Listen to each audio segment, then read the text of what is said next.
அன்பு நண்பர்களுக்கு வணக்கம்.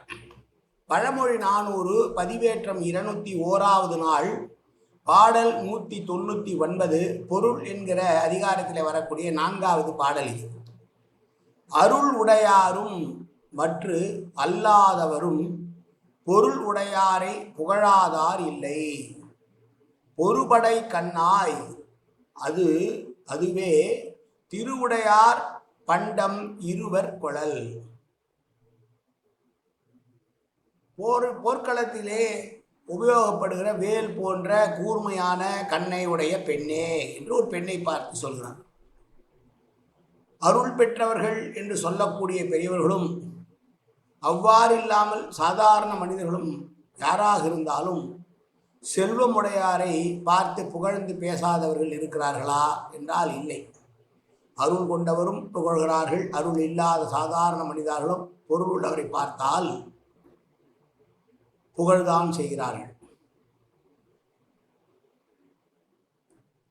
எனவே புகழ்வதே புண்ணியமுடையார் விற்கும் பொருளை இருவர் மாறுபட்டு வாங்குதலை ஒக்கும் என்று சொல்கிறார்.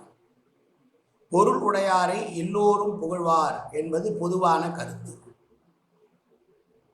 ஞானிகள் என்று சொல்லப்படுகிறவர்களாக இருந்தாலும் அஞ்ஞானிகள் என்று உலக விஷயத்திலே உழல்பவர்களாக இருந்தாலும் கூட பொருள் உள்ளவரை பார்த்தால் ஒரு கணம் அவர்களுக்கு புகழத் தோன்றும்.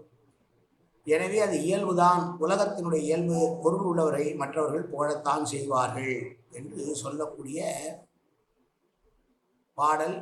ஞானிகள் புண்ணியத்தை செய்து அதை விற்கிறார்கள் என்று சொன்னால் அதை நல்லவர்களும் வாங்குவார்கள், கெட்டவர்களும் வாங்குவார்கள். அதுபோல யாராக இருந்தாலும் பொருள் உள்ளவர்களை புகழ்ந்தே இருப்பார்கள் என்று சொல்லுகிற பாடலை பார்த்தோம். மீண்டும் பாடல். அருள் உடையாரும் மற்று அல்லாதவரும் பொருள் உடையாரை புகழாதார் இல்லை. பொறுபடை கண்ணாய் அதுவே திருவுடையார் பண்டம் இருவர் கொளல். நன்றி, வணக்கம்.